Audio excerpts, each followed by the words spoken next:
darkness. You turn off the light in a room with no windows, and you can find yourself in complete darkness. A world that does not know God, a world that is blind to God, is said to be in darkness. In our sin, we are spiritually dead and in darkness. And we want to stay in the darkness so that our evil deeds will not be exposed. What darkness is in your life? What are you struggling with?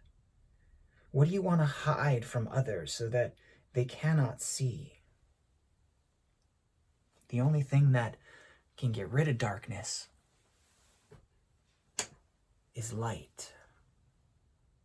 Where there is light, there is no darkness at all. And then Christmas comes. And we see in John chapter 1, verse 9, the true light, which gives light to everyone, was coming into the world. That true light shines in the darkness, and the darkness has not overcome it. And the darkness cannot overcome it.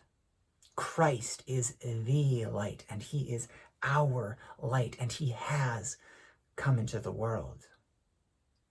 Yesterday was January 6th, and that is the day that we celebrate as Epiphany. And so now in this church year, we are in the season of Epiphany. And Epiphany means manifestation, or shining light, or shining forth, or appearance, or revelation. And typically on Epiphany, we celebrate the Magi, the wise men, coming to visit Jesus, to worship him, to bring him gifts, as they had been led by the light of the star in the sky that they followed, that had manifested to them. And the star that was shining its light all the way to the place where Jesus was.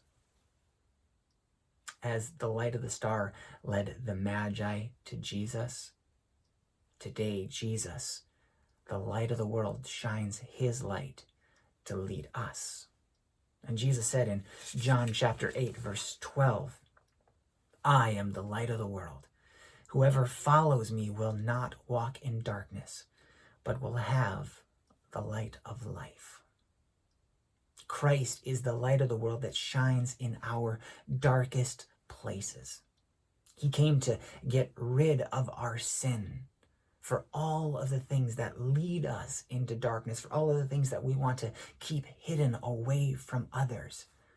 He came to get rid of our spiritual blindness, because in our sin, our eyes are closed off to seeing God's love and grace and mercy. And Jesus came to bring us out of the darkness into his marvelous light. And he did this through his death and resurrection. The darkness of his death that we see on Good Friday turns to light in the empty tomb on Easter Sunday. And he has called us as his own dear children in our baptisms by faith. And he calls us to be lights in this world.